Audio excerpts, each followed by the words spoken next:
demonstrate a late 1960s Kent model 745 12-string electric. These late 1960s Kents are, according to some experts, unidentified. I happen to think that they were made by Kawai. They didn't use these pickups on anything else. They're pretty unique to this series of guitar by Kent, with the Kent label rather. But the headstock shares some very striking similarities to other Kawais. And actually, you will see Kawai-made guitars with the open book headstock and this same script, but that says Kawai, and they'll have this same sort of design. As a matter of fact, the exact same design. So I'm going to go out on a limb here and say that these are definitely Kawai-made guitars. This one has taken a lot of work to get it into this sort of condition. The work that was done included cleaning all the electronics, setting everything up. I had to put a brass shim for the neck to tilt it back a bit so that I could get everything right.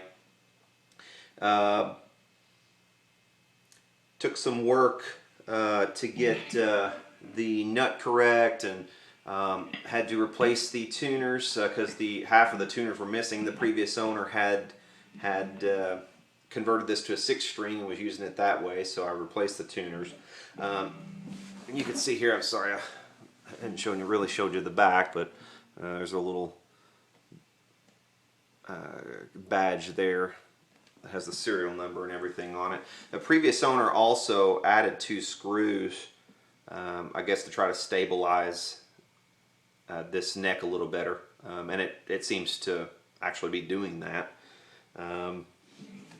But those were the modifications that were done. I actually also replaced the mute in this mute, and we'll demonstrate that a little bit later too, but here's what it sounds like. And for the purpose of this demonstration, I'm using a 1965 Gibson Falcon for no other reason than that's what was close. So.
These 2 switches up here turn the pickups on and off, while this switch seems to cut low frequencies. So it gives you, and actually when it does that, it actually, when you engage those lows, it actually boosts, it has the effect of boosting it. So I mean, you could use that kind of as your rhythm and solo.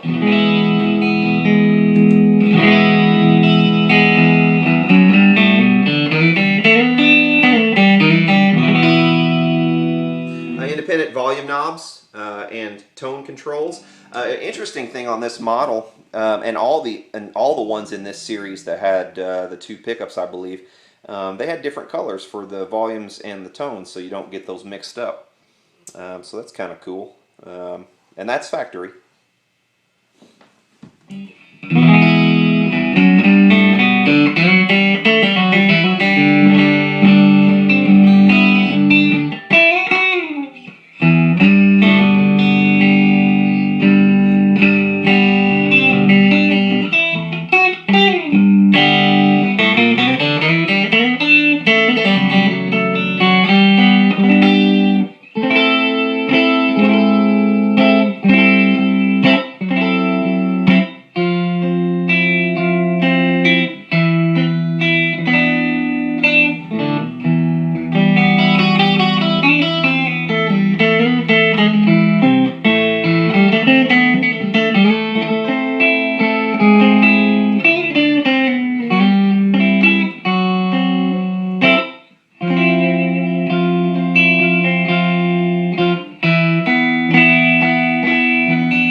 Okay,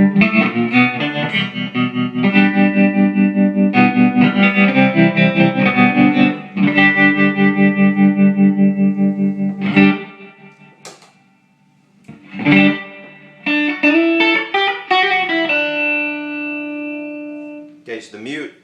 It took a little bit of work on this mute to get it calibrated correctly so that it didn't throw the intonation off when it touched, because the mute actually hits the strings so far ahead of the actual bridge that if it's too strong, it will actually change the notes, which, I mean, obviously you don't want that.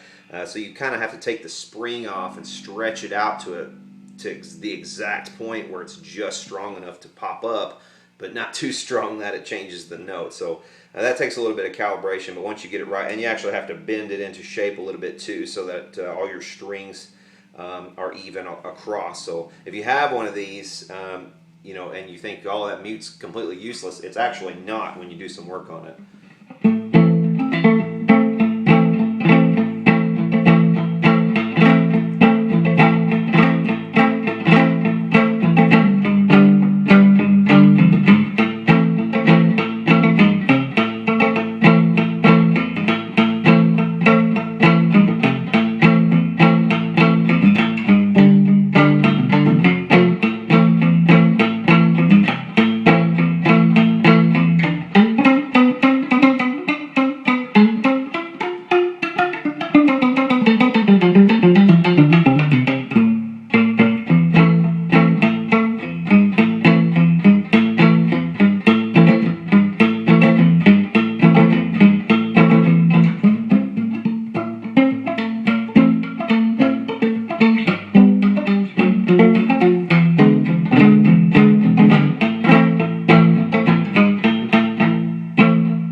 So yeah, kind of a cool thing.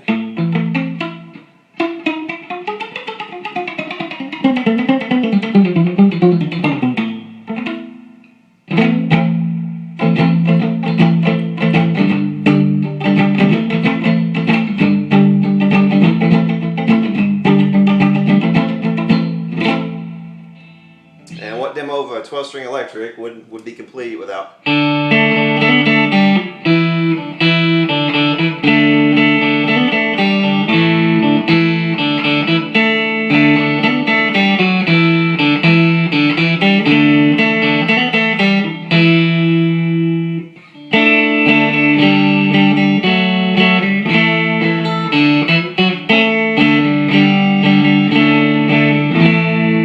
Actually knew it, but there it is.